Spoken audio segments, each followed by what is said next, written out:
Сайн байцгаана уу та бүхэндээ энэ цагаан батганы зөв уус та бүхэндээ хийнэ. За одоо шууд зөрчих юм аа.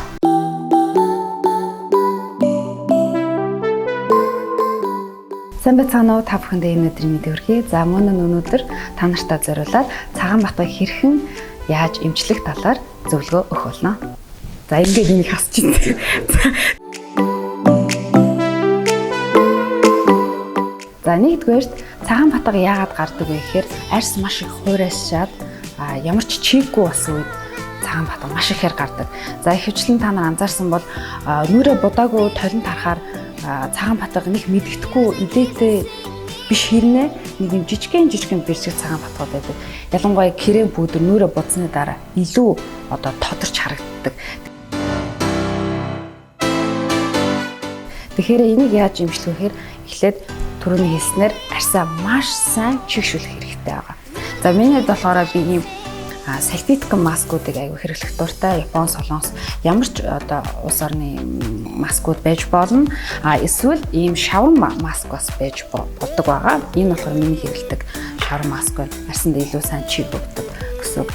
За миний хувьд болохоор цагаан батга яаж эмчилсэн бэ гэхээр хамгийн гол бүтээгдэхүүн болохоор алоэ гел гэдэг юм бүтээгдэхүүн. Энэ болохоор өөрөө гиалуроны хүчил агуулсан учраас арьсыг маш сайн чигшүүлж өгдөг. Ялангуяа идээтэй эсвэл идээгүй цагаан юм бэрчгээ батган ч гэсэн хэрэглэж болно.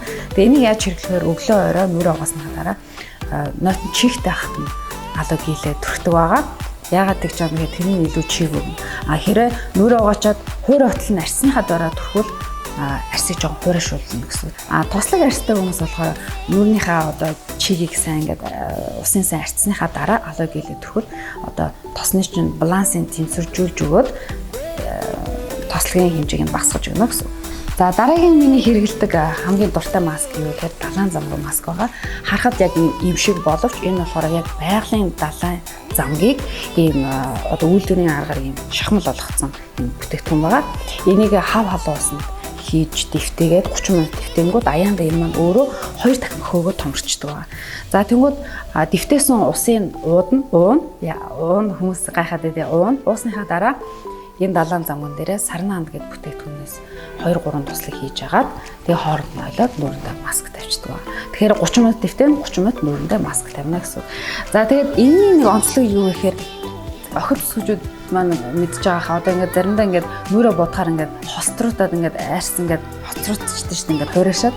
Тэнгүүд энийг яг нүрэндээ маск тавьсан яг маргааш нь босоод нүрэ бодонгууд одоо нүрний бодог бүр илүү гоё ингээд шингээд илүү бүр ингээд юм натуралны гоё харагддаг байгаа. Тэгэхээр энэ маскыг та нар хэрэглээд үзээрэй. За яг өдөр тутамдаа болохоор би энэ Iltis гэдэг бүтээгдэхүүн одоо надад бүр юм 2-3 ширхээрээ байна. Энийг болохоор би орой нүрэ угаачаад энийг яг жиг түрхснийхаа дараа алоэ гелээ давхарлаад түрхчдэг байгаа. Энэ болохоор арьсыг бүр маш сайн чигшүүлнэ гэсэн. Би өөрөө холимог арьстай учраас хацар хэсгээр аягүй хуурайшдаг. Энэ хэсгээрээ илүү тослох гэсэн. Ийм арьстай юм байгаа. Хоёрдугаар нүрээ дутуу цэвэрлэх, нүрийнхаа будагтайгаа унтснаас болоод арьс маш их бохирдол үүсдэг. Арьсны эмх сүх бөглөрдөг учраас бид нар яах ёстой гэхээр арьсаа маш сайн цэвэрлж явах хэрэгтэй. Бид нар болохоор зүгээр л өглөө орой нүрийнхаа шингэн самгаар угаагаад болоо гэж боддог. Гэтэл 7 хоногт бас 2-3 удаа заавал ийм скраб хэрэглэж явах хэрэгтэй. За би энэ хоёр скрабны ялгааг нь хэлье. Энэ нь болохоор усан суурьтай харахад ийм ямар ч нэг юм өнгө байхгүй юм скраб байгаа. Энэ нь болохоор та нар яг сайн харах юм бол илүү тосон бүтцтэй ийм цагаан. Энэ нь болохоор илүү тосон бүтцтэй гэсэн. Тэгэхээр энэ ямар арьстай хүн хэрэглэх зүгээр гэхээр хуур арьстай хүн хэрэглүүл илүү тохиромжтой. Наад шиг холимог эсвэл тослог арьстай хүн болохоор энэ усан суурьтай скраб хэрэглэж агаарай гэж би зөвлөмөр байна. Яг миний яг скрабны талаар дэлгэнгүй мэдээллийг үзэх хүсвэл миний YouTube сувг дээр бас тусгай скрабыг яаж хэрэглэх вэ гэж бичлэг байгаа. Тэрийг заавал үзээрэй. Дараагийн анхаарах зүйл нь юу гэхээр нүрээ орой болгон нүрийнхээ крем пудрыг заавал сайн цэвэрлж явах хэрэгтэй. Зүгээр нүрийн шингэн самгаар угаах биш. Заавал эхлээд ийм мицел буюу усаар ашиглах хэрэгтэй. Энэ болохоор одоогийн байдлаар миний хэрэглэж байгаа мицел ус. Энэ болохоор нүрийн будгийг маш сайн цэвэрлэнэ гэсэн. Энэ болохоор ийм ногоон цайтай Энэ болохоор бүх арьсан зориулсан мэдээлэл бас байна. Энийг хэрэглээрэй.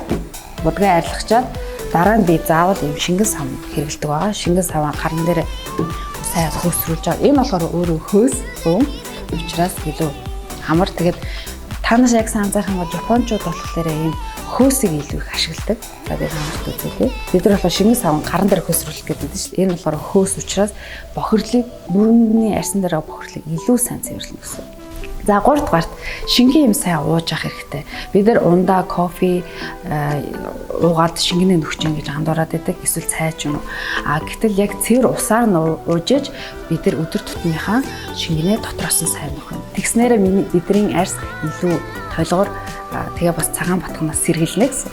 За яг саний миний өгсөн зөвлөгөөнүүдийг та нар маань яг сайн дагаж хэрэгжүүлээрэ тэгснээрээ та цагаан батханаас салах бүрэн боломжтой шүү. Хичээгээрээ. За ингээд өнөөдөр миний өгсөн зөвлөгөөнүүд та бүхэн таалагдсан бол энэ бичлэгийн доор лайк дараарай. Илүү олон хүнд хүргэе гэвэл шеэр хийгээрэй. За тэгээд бас сэтгэлдүүд бас дараагийн бичлэгээрээ ямар зөвлөгөө амаар байна тий өсвөр насны хүүхдүүдэд эсвэл идээтэй батган зориулсан ч гэдэг юм уу өөрийнхөө санал сэтгэлээ энэ комментэн доор заавал бичиж үлдээ. Тэгснээрээ би дараагийн зөвлөгөөнүүдээр таны хүссэн зөвлөгөөг өгөх болно гэсэн. За ингээд дараагийн зөвлөгөө хүртэл уулзлаа. Түр баяртай.